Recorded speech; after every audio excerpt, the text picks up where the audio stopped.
오늘 이 말씀을 가지고요, 왜? 라고 하는 제목을 가지고 말씀을 나눠보려고 합니다. 어린 시절에 제가 섬기던 교회에는요, 아주 특별한 문화가 있었습니다. 이제 20살이 되면 이제 성년의 날이 오죠. 그러니까 대학 입시를 치를 때는 이제 만으로 19살이니까 만 20살이 된 친구들에게 그해 성년의 날 5월쯤이었던 걸로 기억하는데 그죠? 성년의 날이 되면은 이 20살 된 친구들 다 강단으로 불러 올립니다. 저녁 예배 시간에. 그래가지고 이 친구들 막 목사님 축복기도 해주시면서 문화상품권을 이렇게 한 장씩 주셨어요. 얼마나 이제 아름다운 겁니까? 저도 이제 제가 20살이 된 해에 친구들과 함께 그 주인공이 됐죠. 근데 이제 올라오라 그래가지고 올라갔는데 제가 어떻게 공교롭게 가까이 있어서 제일 먼저 올라갔어요. 근데 하필 그날따라 제가 입은 이 티셔츠가 이 봉제선이 밖으로 드러나 있는 혁신적인 디자인이었던 거죠. 티셔츠인데 봉제선이 보이는 거예요, 밖에서 보면. 그러니까 우리 담임 목사님이 보고서 아마 티셔츠를 뒤집어 입었다고 생각하신 모양이에요. 올라오는데 이렇게 훑어보시더니 연세 있으신 분인데, 야, 너는 어째서 티셔츠를 뒤집어 입었냐? 이제 이러시면서 막 웃으신 거예요, 성도님들이랑. 그러면서 아이고, 야, 그래, 잠깐 빨리 가겠다 이러면서 이제 이렇게 문화상권 주시고 축복 기도를 해주셨어요. 저는 그때 그냥 좀 그냥 나쁘끄럽기도 하고 해서 그냥 웃어 넘기고 말았는데, 아이고야, 잠깐 빨리 가겠다 이런 얘기가 무슨 얘기인지 몰랐거든요. 근데 어른들 사이에 그런 낭설이 있는가 보더라고요. 옷 뒤집어 입으면 잠깐 빨리 간다. 처음 들으시나요? 저도 그날 처음 들었거든요. 근데 어쨌든 그런 얘기가 있나 봐요. 어르신들은 다 웃으셨거든요. 그리고 저는 그 중에 가장 먼저 장가를 갔습니다.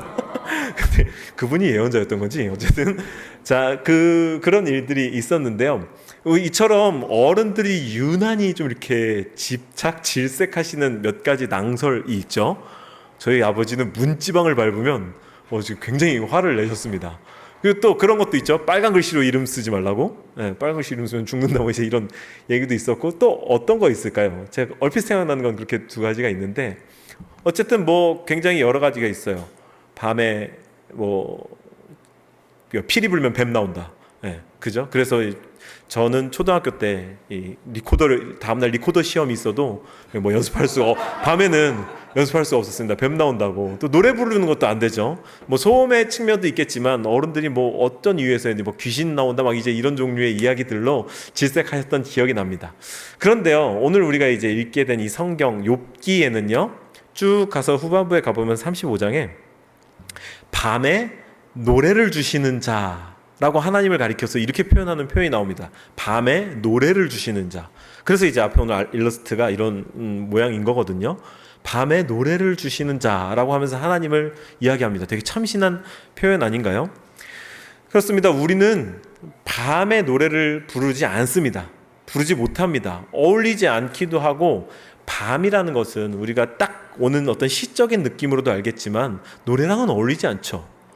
고통, 어둠, 슬픔, 차가움, 이 속에서 또 즐거움과 기쁨으로 대표되는 노래를 부른다는 것은 이해되지 않고 맞지 않는 것입니다. 그런데 이 욥기는 하나님을 가리켜서 밤에 노래를 부르도록 그 노래를 주신다라고 이야기를 한단 말이죠. 실제로 이제 우리가 만나게 될 이 욥은 인생의 밤을 지나면서 하나님께로부터 노래를 배우게 되어서 우리에게까지 노래를 전해주는 사람이 됩니다. 제가 비유해서 말씀을 드렸지만, 우리도 살아가면서 인생의 밤이라고 할 만한 순간들을 맞이할 때가 있죠. 모두에게 다 각각 다르게 오는 밤이지만 한 가지 공통점이라고 말할 만한 것은 그 밤이 예기치 않게 찾아온다라는 거죠. 그러니 우리는 밤이 아닌 때에 그 밤을 예비해 두고 염두에 두고 생각하면서 살아야 할 필요가 있습니다. 염세적으로 언젠간 밤이 올 수밖에 없어라고 생각하면서 살자는 얘기가 아니라, 언제 닥쳐와도 이상하지 않을 밤을 각오하고 있어야 하는, 그 정도 맷집은 있어야 하지 않겠는가라는 말이죠. 그런 측면에서 욥기는 고통, 고난이라고 하는 주제를 다루기 때문에 그리스도인들에게, 심지어 비그리스도인들, 불신자들, 찾는 이들에게 매우 유익한 성경입니다. 고난, 고통, 밤의 때를 예비하게 해주기 때문에, 또한 그때에 부를 노래를 가르쳐 주기 때문에, 욥기는 그야말로 이 밤이 정말 거칠게 세차게 몰아닥친 사람에 대한 이야기입니다. 그는 젊고 전도 유망했고 부유하고 신앙이 좋았으며 하나님을 정말로 사랑했습니다.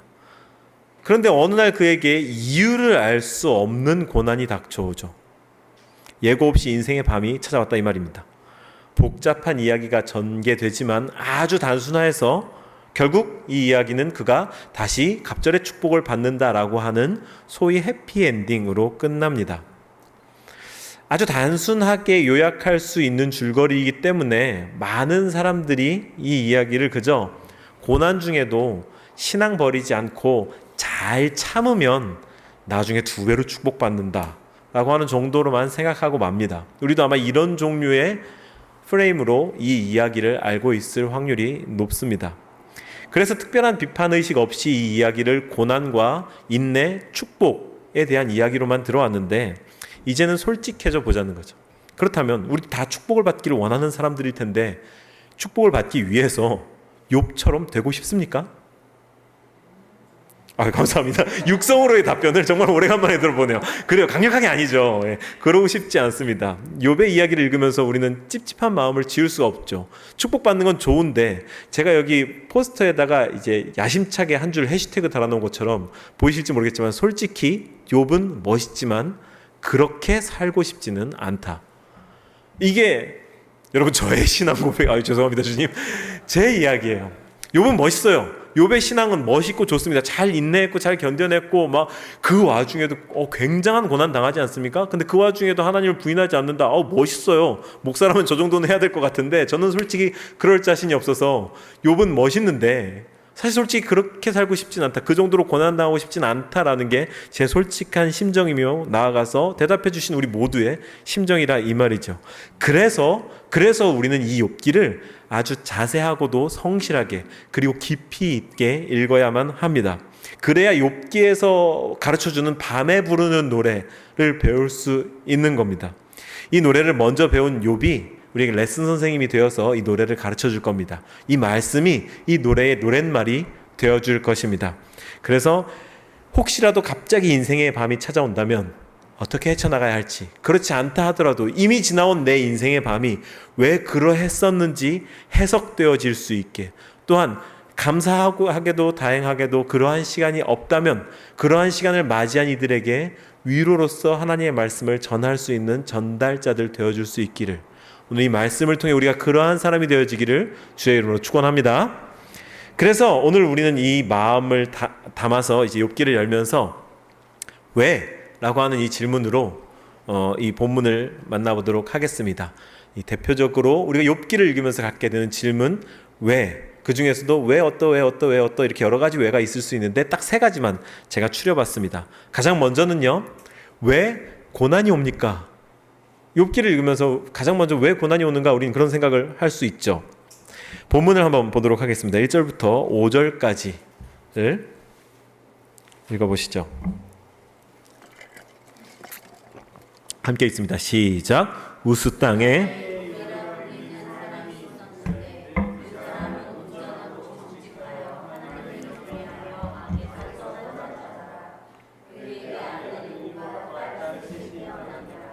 그의 소유물은 양이 7,000마리요, 낙타가 3,000마리요, 소가 500결이요, 암나귀가 500마리이며 종도 많이 있었으니 이 사람은 동방 사람 중에 가장 훌륭한 자라.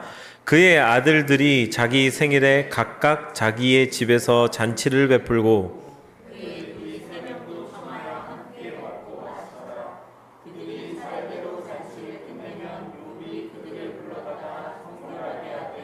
아침에 일어나서 그들의 명수대로 번제를 드렸으니 여러 하나님을 욕되게 하였을까 함이라. 욥의 행위가 항상 이러하였더라. 아멘. 저를 한번 봐주시죠. 지금 보니까 욥이 어떤 사람입니까? 굉장히 훌륭한 사람입니다. 그죠? 완벽한 신앙인, 완벽한 어떤 인품의 사람. 이때 욥을 지금의 한 40대 정도로 볼 수 있다고 하는데요. 학자들에 따르면 40대, 젊어요. 돈도 많아요. 유능해요. 돈이 이게 여기에 뭐 짐승 막 이렇게 써 있어서 여러분 잘 감이 안 오시지만 여기에 나와 있는 표현이 있죠. 동방 사람 중에 가장 훌륭한 자라. 이 훌륭하다는 건 인품만을 말하는 게 아니라 정말 뭐랄까요, 부유하고 대표되어지는 사람, 그 지역을 대표할 만한 사람을 말하는 겁니다. 동방에서 제일 부자였던 거죠.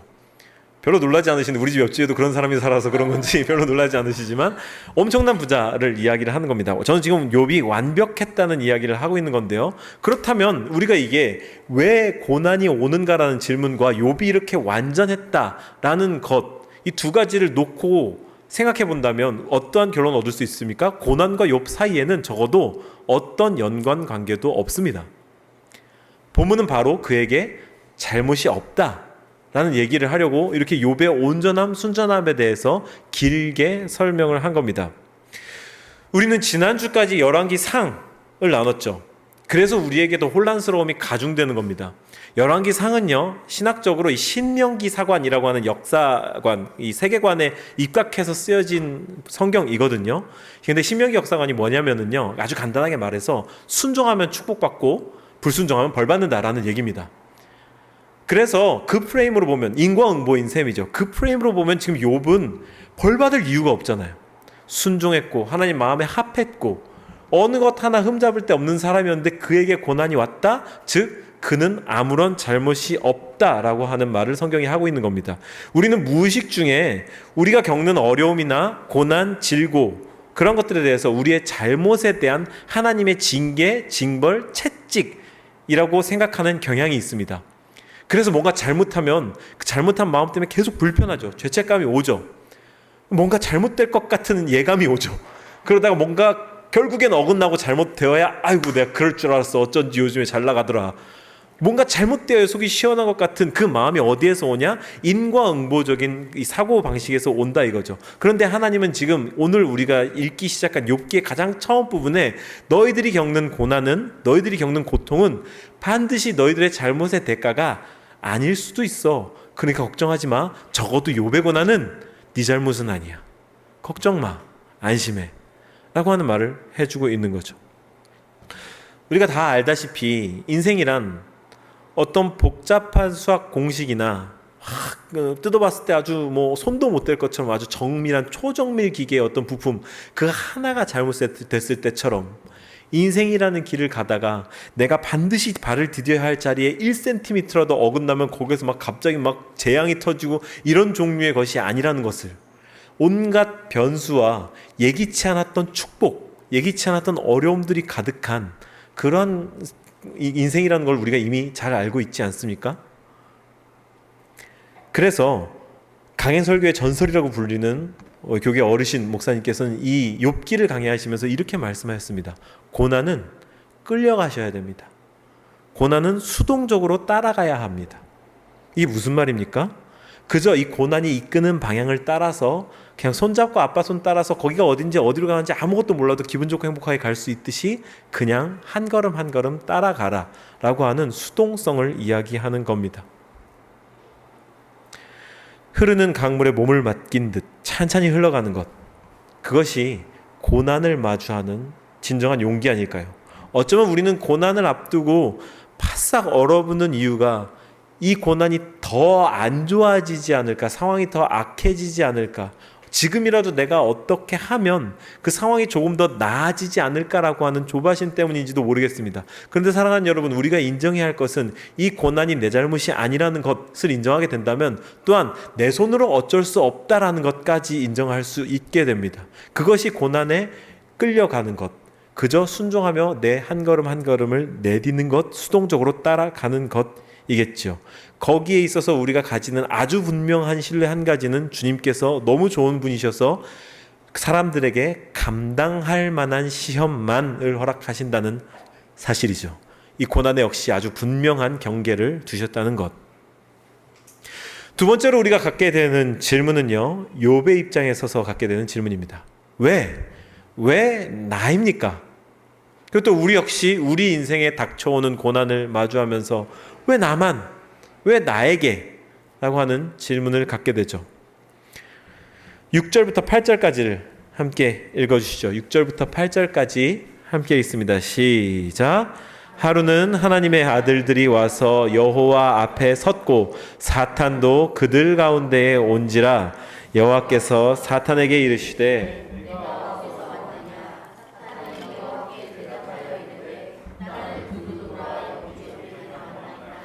여호와께서 사탄에게 이르시되 네가 내 종 욥을 유의하여 보았느냐? 그와 같이 온전하고 정직하여 하나님을 경외하며 악에서 떠난 자는 세상에 없느니라. 아멘. 하늘에서 회의가 열렸습니다.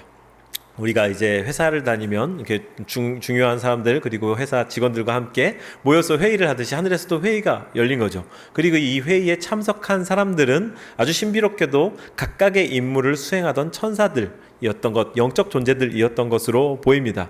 하나님의 소집 명령을 받아서 하나님 앞에 모였죠. 그 가운데는 근데 사탄도 있다는 것이 우리를 조금 의아하게 합니다. 제가 그래서 좀 이 부분에 대해서 아주 정확하고 조심스럽게 심혈을 기울여서 잘 설교하기 위해서 이 부분에서 되게 고민을 많이 하고 공부를 많이 하게 됐는데요. 이 웨스트민스터와 예일대에서 수학하시고 저명한 구약학자로 알려진, 특별히 이 지혜문학, 오늘 우리가 읽고 있는 욥기가 지혜문학이거든요. 지혜문학의 대가로 불리는, 이름도 어렵습니다, 트램퍼롱맨 3세라고 하는 이 박사님께서 해주신 주석에 따르면요, 여기에서의 사탄은 히브리어 해석도 막 온갖 해석이 정말 길어요. 근데 어쨌든 다 차치하고 한마디로 말씀을 드리자면, 여기에서 말하는 사탄은 우리가 신약 성경에서 읽게 되는 악마적 존재 사탄과는 같은 존재는 아니다라고 해설해 주십니다. 이름 그대로 사탄이라는 말이 고발하는 자, 대적자라고 하는 히브리어이거든요. 이름 그대로의 직분으로서의 고발자, 즉 하나님의 이 수하인으로서의 천사들 가운데 고발하는 역할을 맡은 존재 정도로 보여진다 이 말입니다. 하나님의 아들들로 표현된 소위 천사들 가운데서 인간의 경건하지 못함을 고발하는 역할을 맡은 존재 정도로 설명할 수 있겠습니다. 하나님의 영광을 이 긍정적인 차원, 정적인 차원에서 드러내고 하나님을 영화롭게 하는 존재들이 있는가 하면, 이처럼 부적인 차원, 부정적인 차원에서 하나님의 거룩하심을 단단하게 해주는 존재가 있는 거죠. 여기에서의 사탄은 바로 그런 존재입니다. 그래서 이 고발자 사탄은 여태까지 자신의 일을 충실히 해왔고, 자기가 말하듯이 땅을 두루 다니면서 사람들의 경건치 못함을 고발하는 것, 그래서 하나님의 완전하심을 세우는 일을 충실히 해왔던 것으로 보입니다. 그런데 오늘 하나님이 7절에서 이렇게 묻죠. 네가 어디서 왔냐? 이건 하나님이 그가 어디에서 뭘 하다 왔는지 몰라서 물어보신 게 아니고요, 마치 대통령이 국방부 장관에게 업무 보고를 받듯이 네가 여태까지 하다 온 일을 나에게 고해보아라 라고 하는 그러한 성격의 말입니다. 네가 뭐 하다 왔냐? 말을 해봐라 라고 하자 이 사탄이 말을 돌리는 거죠. 콕 집어서 말하지 못하는 거죠. 역시 사람들의 경건치 못함을 내가 다 고발하고 그들의 죄를 정죄하고 왔습니다가 아니라 이 땅 여기저기 두루두루 다니다 왔습니다. 그런데 하나님이 왜 그걸 물어보셨는지 이 고발자, 이 존재가 알았던 거죠. 근데 그 말을 하지 않으니까 하나님이 다시 한 번 더 되짚어서 물어보시기를, 네가 내 종 욥을 주위에서 봤냐? 네가 지면에 어떤 사람도 의롭지 못하다고 다 고발하러 다녔는데 그 한 사람 남아있지 않냐? 너 보고 오지 않았냐? 라고 다시 되짚어서 물어보자 이 사탄은 그것을 인정할 수밖에 없죠. 욥의 경건함을. 네, 나도 욥 봤습니다. 하나님 말씀대로 경건하고 온전한 사람이더군요. 근데 거기에서 이 이야기가 끝나지 않고 다음으로 전개된다는 데에서 우리는 이제 마음이 어려워지기 시작합니다. 그것 때문에 욥이 고난을 받게 되는 거죠. 왜 나입니까? 라고 하는 질문을 두고 여기까지만 이야기를 전개해주고 우리가 다시 이 질문을 생각해 볼 때, 왜 욥이었습니까? 그리고 우리는 왜 나입니까? 그리고 하나님은 이 땅에 많은 고발자가 찾아다니는 많은 경건치 못한 사람 중에 다른 사람들은 말도 하지 않고 하나님이 콕 집어서 욥을 갖다 말하는 것은 하나님의 뜻과 마음에 합한, 하나님의 경건의 정의에 합한 유일한 사람이 욥이었기 때문입니다. 하나님의 한수, 하나님의 필살기, 하나님의 마지막 총알 한 발이기 때문에 욥이 선택된 것입니다. 아주 쉽게 말해서 우리가 불합리하다고 받아들일 수 있지만 욥은 믿음이 좋은 온전한 사람이었기 때문에 고난을 당하게 된 것입니다. 왜 나입니까? 너니까. 네가 가장 믿음이 좋으니까. 네가 그 고난을 감당하면서도 나를 부인하지 않을 만한 사람이니까. 욥기는 이렇게 하면 고난받지 않을 거야 라든가 고난을 빨리 헤쳐나가는 방법 이런 정답이나 지름길을 가르쳐주는 책이 아닙니다. 또 이 세상을 살아가면서 우리가 흔하게 겪는 그러한 고난에 대한 책도 더더욱 아니죠. 아주 특별한 설정이며 아주 특별한 이야기입니다. 그래서 일반화해서는 안 됩니다. 욥기는 아주 특별하게 이렇게 포커스가 되어 있는 책이고, 그것은 하나님이 그분을 정말 친구라고 여기는 사람들을 어떻게 대하는가에 대한 그 방식에 대해 기록된 책입니다. 그러니 욥 정도의 고난, 욥처럼 이해할 수 없이 사방이 다 막힌 것 같은 고난에 처한 사람들은 하나님의 음성에 귀 기울여야 됩니다. 하나님이 당신을 친구로 여기고 계시면서 다른 사람들보다 더 굳건하고 강한 믿음의 소유자, 올곧은 성품의 소유자라고 인정하셨기 때문에 그 사람을 통해서 하나님의 살아계심을 드러내시려고 더 가혹한 일을 행하고 계시는 중인 것이죠. 그렇게 우리는 여기에서 온전하고 완전했기 때문에 고난을 받아야만 했던 또 한 사람을 떠올릴 수 있어야 합니다. 가장 순전하고 무흠했던 파트너가 필요했던 바로 그 일, 모든 사람들의 죄를 대신해야 했던, 그렇기 때문에 완전히 죄가 없이 완벽해야 했던 파트너가 필요했던 그 일, 십자가의 주인공 예수 그리스도.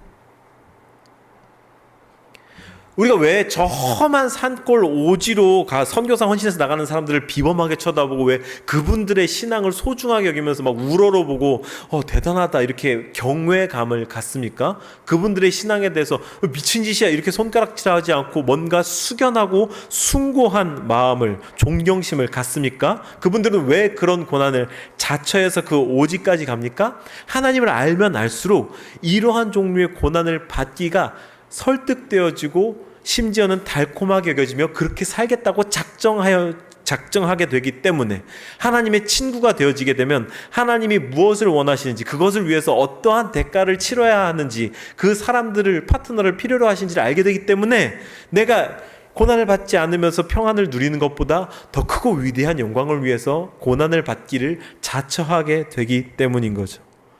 그 고난이 그저 고통으로 여겨지지 않고 영광으로 여겨지게 됩니다. 이제 다시 한번 내 고난을 떠올리면서, 나에게 욥에게 필적할 만한 고난이 있다면 그것을 또 떠올리면서 빗대어 생각해 보시죠. 왜 나입니까? 왜 나에게 이렇게 하십니까? 너만 할 수 있는 일이니까, 너니까. 마지막으로 우리가 가질 수 있는 질문은 왜 믿습니까? 왜 믿습니까? 입니다.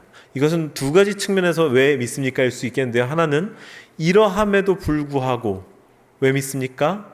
일 수 있으며, 또 하나는 우리의 신앙은 기본적으로 왜 신앙합니까? 일 수 있겠습니다.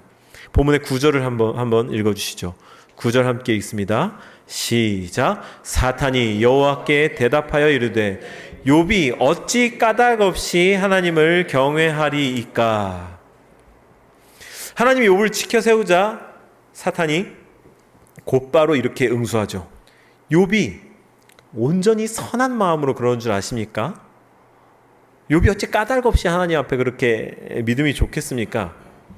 이 문장은요, 앞으로 우리가 욥기를 묵상하는 내내, 큐티하는 내내, 앞으로 한 50여일간 이렇게 큐티를 하게 될 때 계속 마음에 품고 가야 할 문장입니다. 왜냐하면 욥기 전체의 주제 문장이기 때문에 그렇습니다. 어찌 까닭 없이 하나님을 경외하리일까? 욥기는 이 모든 지면을 할애해서 딱 이 한 문장을 증명합니다. 욥이 까닭 없이 하나님을 사랑했다는 것, 까닭 없이 하나님을 경외했다는 것, 그가 물질이나 축복 때문에 하나님을 섬긴 게 아니라는 것, 가정이나 건강 때문에 하나님을 섬기고 사랑했던 것이 아니라는 것, 이 한 문장을 증명하기 위해 욥에게 그토록 혹독한 고난이 몰아쳤다. 우리는 이제 이 지점에서 화가 나기 시작하는 거죠. 이해가 되지 않기 때문에. 앞서서도 어느 정도 이제 받아들이게 되셨다고 여겨지지만 다시 한번 의문을 가져보자 이 말입니다. 그렇기 때문에 이토록 가혹한 고난을 겪어야만 하는가? 그게 무슨 하나님인가? 이런 생각이 들죠. 이해되어야 믿을 것 아닙니까? 이해가 되어야 이렇게 일하시는 이유를 우리에게 이해시켜 주셔야 믿을 것 아닙니까? 아니요. 이해될 때 믿는 것은 더 이상 믿음이 아닙니다. 저는 저에게 5발가락이 양쪽에 있어서 이 자리에 서 있다고 믿지 않습니다. 그냥 그것은 저에게 있는 일입니다. 제가 5손가락이 있어서 이 물건을 잡을 수 있다고 계속해서 리마인드해서 믿지 않습니다. 그냥 그것은 저에게 있는 현실입니다. 이것이 우리에게 믿음이라고 와서 받아들여진다면 우리는 없는 것을 있는 것처럼 여기는 것, 일어나지 않은 일을 일어날 것처럼 여기는 것이 믿음이라고 성경을 통해서 들어본 바 있습니다. 믿음은 보이지 않는 것들의 실상이요 바라는 것들의 증거니라고 말하지 않습니까? 이것이 믿음인 거죠. 우리 아이가 어릴 때 그랬던 적이 있어요. 이렇게 조금 아이들 왜 젊은 아빠들 애들이랑 장난쳐 주잖아요. 이렇게 조금 높은 데다가 올려놓고 놓으면 애가 이렇게 좋다고 그냥 까르르 거리면서 아빠든 엄마든 그냥 안겨요. 근데 사실 그거 곰곰이 생각해 보면요, 거기에서 엄마가 받아주지 않는다면 끔찍한 일이 일어나는 겁니다. 그런데 아이에게는요 전혀 아무런 계산이 없습니다. 그냥 아빠는 나를 안아주는 사람, 나는 아빠에게 안기면 이 장난이 즐거우니까 그냥 그러고 뛰어내리는 겁니다. 중력이 나를 잡아당겨서 중력 가속도가 얼마나 되고 내 체중은 얼마이기 때문에 나는 어떤 부상을 입을 거야를 계산하는데 감당할 만하니까 뛰어내리는 거가 아니라 그냥 아빠를 믿으니까, 그냥 아빠를 사랑하니까, 난 아빠가 좋으니까. 이게 욥기를 통해서 배우게 되는 믿음, 신뢰, 신앙인 거죠. 그래서 이해되지 않는 고난 앞에서 우리는 왜 믿는가 하는 질문에 직면하게 되는 겁니다. 어찌 까닭 없이 하나님을 경외하리까? 왜 그가 믿겠습니까? 까닭이 있는 거 아닙니까? 많이 주셔서 그런 거 아닙니까? 라고 하는 질문을 우리에게도 하는 거죠. 이해되지 않고 설득도 되지 않는데 왜 믿는가? 상황이 이러한데도 과연 믿을 텐가? 네 믿음은 이래도 흔들리지 않을 것인가? 라고 도전해오는 그 질문. 또한 우리는 까닭 없이 사랑한 또 한 사람을 알고 있죠. 그분도 역시 사랑의 대상을 수단으로 삼지 않으셨습니다. 사랑의 대상을 무조건 목적하셨습니다. 예수님은 단 한순간도 우리를 수단으로 삼지 않으셨고요, 우리를 목적하셨습니다. 그런데 입장을 바꾸어서 우리는 하나님을 목적하고 있는가? 그것이 왜 믿습니까? 라고 하는 질문의 다른 형태가 되어야 할 것입니다. 우리는 하나님을 목적하는가? 이것이 우리의 왜 믿습니까? 라는 질문의 다른 형태입니다. 왜 믿습니까? 하나님을 목적하고 계십니까? 아니요, 우리는 많은 순간 하나님을 수단으로 삼습니다. 하나님, 내가 이렇게 많이 하면, 이렇게 신앙적인 어떤 것들이 잘 갖춰지면 하나님 나에게 복 주시겠죠. 이 세상에 많은 소위 자칭 복음이라고 하는 것들이 번영의 논리들을 따라서 이렇게 하면 하나님 이렇게 갚으실 거야 라고 하는 어떤 수학 공식 같은 신앙의 원리를 제시합니다. 욥기도 그렇게 들여다보려고 하는데 아니요, 욥기는 절대로 그렇게 들여다볼 수 없습니다. 그렇기 때문에 그렇게 말하는 사람들, 이렇게 하면 하나님이 축복하실 거야, 내가 11조를 먼저 계산해서 이만큼을 드렸더니 하나님이 딱 10배를 주셨어, 이런 종류의 이야기들은 욥기를 설교할 수 없습니다. 왜요? 욥기는 그 공식에서 철저하게 빗나가 있기 때문에. 하나님은 그런 분이 절대로 아니십니다. 하나님은 조건 없이 우리를 수단으로 삼지 않으시고 우리를 목적하였습니다. 예수님께서 죽으신 것은요, 그냥 우리가 목적이었기 때문입니다. 우리를 구원하시는 것, 우리를 사랑하시는 것. 그렇기에 우리도 하나님을 목적으로 사랑해야 합니다. 그분을 누리는 것, 그분을 감동하는 것, 그분으로 충만한 것. 나머지 우리가 신앙적인 어떤 모범이라고 여기는 모든 종류의 실천들, 행동들은 그 다음에 자발적으로 우러나오는 것입니다. 난 잘해왔고 잘하고 있어요. 굳이 그렇게 골치 아픈 생각을 할 필요 없습니다. 이상할 것 없고 난 잘 믿고 있어요. 그냥 목사님 굳이 그렇게 애써서 설명하지 않아도 나는 이 고난 하나님께서 뜻하신 것이라는 거 잘 이해하겠습니다. 그러니 넘어가죠. 혹시 이런 생각이 드시는 분들도 계실지 모르겠습니다. 이렇게 살아도 되는가? 이 욥기를 읽으면서 고민하십시오. 이렇게 해도 되는가? 내가 계속 이대로여도 되는가? 계단에서 수고하지 않는다면 높이 오를 수도 더 깊이 들어갈 수도 없는 법이니까요. 이제 저는 설교를 마치려고 합니다. 이 한 문장을 우리가 욥기를 읽으면서 옆에 두고 함께 기억하면서 이 욥기의 시즌을 지났으면 좋겠는데요. 사람이 감당할 시험 밖에는 너희가 당한 것이 없나니 오직 하나님은 미쁘사 너희가 감당하지 못할 시험 당함을 허락하지 아니하시고 시험 당할 즈음에 또한 피할 길을 내사 너희로 능히 감당하게 하시느니라. 밑줄이라도 긋고 싶은 분들을 위해서 선물해 드리겠습니다. 고린도전서 10장 13절입니다. 고린도전서 10장 13절.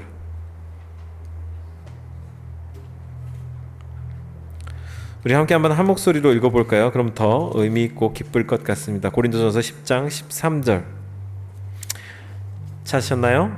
선물과 같은 말씀이죠. 축복입니다. 함께 있습니다. 시작. 사람이 감당할 시험. 아직 못 찾으셨군요. 고린도전서 10장 13절 신약성경 제가 가진 성경에는 274페이지에 있습니다. 고린도전서 10장 13절 읽어보실까요? 함께 시작. 사람이 감당할 시험 밖에는 너희가 당한 것이 없나니 오직 하나님은 미쁘사 너희가 감당하지 못할 시험 당함을 허락하지 아니하시고 시험 당할 즈음에 또한 피할 길을 내사 너희로 능히 감당하게 하시느니라. 아멘. 능히 감당하게 하시느니라. 감당할 만한 시험을 주신다. 피할 길을 내사. 아까 마지막에 부른 찬양이요, 가사를 귀 기울여 들으셨을지 모르겠지만 내가 정금같이 나를 단련하신 후에 내가 정금같이 나아오리라, 이런 가사로 끝나죠.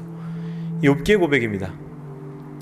욥기에 있는 욥의 고백인데요, 남인도 도나버라고 하는 지방이 있는 모양이에요. 이번에 처음 알게 됐는데 거기에 도나버 공동체를 설립한 이 에이미 카마이클이라고 하는 여인이 있었다고 합니다. 오래전에 작고하셨는데요, 이분이 고난에 관해 쓴, 정말 청빈하게 살았고 고아와 과부들을 위해서 평생을 헌신하셨다고 하는데요, 선교사님이셨습니다. 이분이 고난에 대해서 쓰신 책에 이런 일화가 나와 있다고 합니다. 그가 인도의 한 대장장에게 이렇게 물었다고 하죠. 금을 재련할 때에 이게 순금이 되었는지 어떻게 아시죠? 라고 묻자 그 대장장이 이렇게 대답했다고 합니다. 금에서 내 얼굴이 보일 때까지 재련합니다. 금에서 내 얼굴이 보일 때까지. 제가 그래서 다큐멘터리를 좀 찾아봤거든요. 이제 금을 재련하는 다큐멘터리를, 직업체험 이런 다큐멘터리였는데, 근데 이렇게 달궜을 때는 보기도 어려울 정도인데 점차 식으면서 조금 덜 재련된 금은 뿌옇고 표면이 이렇게 말끔하지 않더라고요. 그래서 얼굴을 볼 수 없었고요.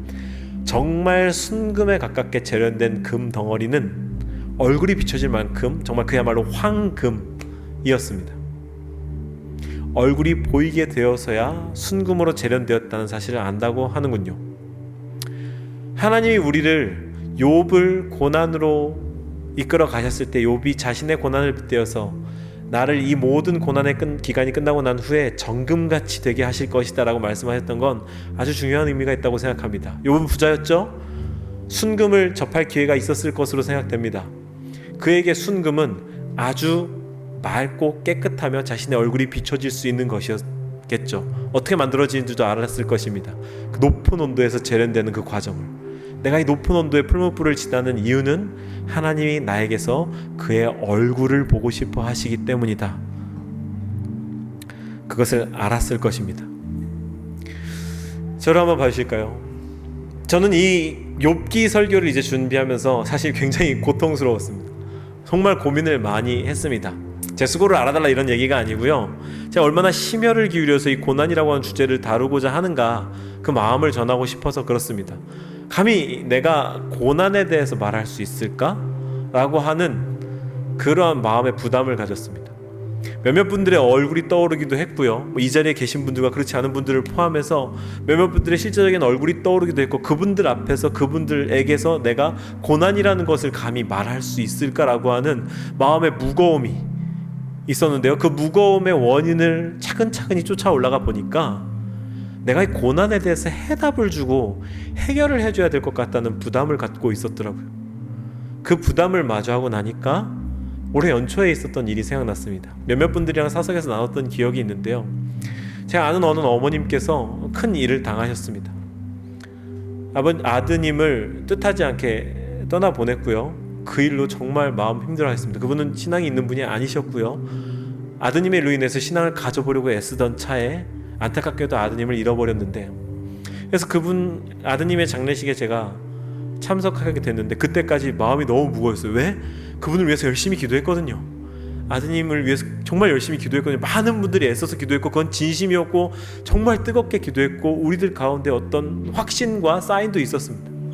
근데 결론이 그렇게 지어지고 나니까 빈소에 갈 수가 없겠는 거예요. 마치 내가 잘못한 것 같은 마음 때문에. 너무 어려운 마음인데 근데 빈소를 그래도 찾아가서 어머니를 뵈면 어떤 위로를 해드려야 되지? 그렇잖아요. 말문이 막히잖아요. 우리가 믿는 신앙대로라면, 그리고 욥기대로라면, 우리가 이전에 이해했던 욥기대로라면 무언가 잘못한 게 있어서, 우리 옛날 신앙대로라면 잘못한 게 있어서 잘못된 겁니다가 되든가, 아니면 기도하면 나을 겁니다라고 해서 기도했으니 괜찮아졌어야 되는데 이도 저도 아니고 큰 일이 벌어졌으니 뭐라고 대답해야 될까 절망적이었습니다. 그런데 그냥 그 마음만 가지고, 너무 왜 내가 미안해야 되는지 모르겠지만 그냥 미안하고 죄송스럽고 죄스러운 마음만 가지고 가서 어머님 앞에 마주쳤을 때 아무 말도 못하고 그냥 눈물이 터져서 그냥 펑펑 울면서 본능적으로, 이건 제가 생각하고 한 말이 아닌데 본능적으로 죄송합니다, 저도 하나님의 뜻이 어디 있는지 모르겠습니다 라고 얘기하면서 그냥 부둥켜안고 껄껄이 울었어요. 제 진심이었고요. 그런데 이게 우리 삶에서 일어나는 모든 고난을 이해하는 열쇠가 되며 예수님께서 우리에게 주신 말씀이 떠오르게 하는 어떤 힌트가 되었습니다. 로마서에서 예수님은요, 즐거워하는 자들과 함께 즐거워하고 우는 자들과 함께 울라. 우리가 살아가면서 이제 어떤 고난을 맞이하게 될지, 아니면 고난 없이 잘 즐겁게 행복하게 살아갈지 우리는 알 수 없습니다. 그리고 커다란 고난을 지나오신 분들도 계실 거고요. 근데 이제 우리가 그 고난을 앞에 두고 다시금 우리의 신앙으로 되새김질하면서, 아니면 그것을 넘어서면서 생각해야 할 것은, 그 고난을 맞이하는 사람들은 그들이 그 고난을 이겨낼 어떤 힘을 얻게 될 겁니다. 하나님이 감당할 만한 시험을 주신다고 하셨으니까요. 이제 우리는 이 고난의 말씀을 받을 때에 그 옆에 함께하는 사람으로서 이 말씀을 받아야 할 필요가 있습니다. 공동체로서 함께 받아야 할 필요가 있습니다. 그래서 우리에게 주시는 말씀, 이 말씀의 결론은요, 즐거워하는 자들과 함께 즐거워하고 우는 자들과 함께 울라. 바로 그 각오를 하라고 부르시는 것입니다. 우리 가운데 고난당하는 사람들이 계시다면 우리는 함께 울게 될 것이고요, 즐거운 일이 생긴다면 함께 즐거워하게 될 것입니다. 그게 공동체니까요. 그게 교회이니까요. 이제 이 한 줄 말씀을 가슴에 품고 마지막에 드렸던 찬양 함께 들으시고 같이 기도하고 오늘 예배 순서를 마무리하도록 하겠습니다.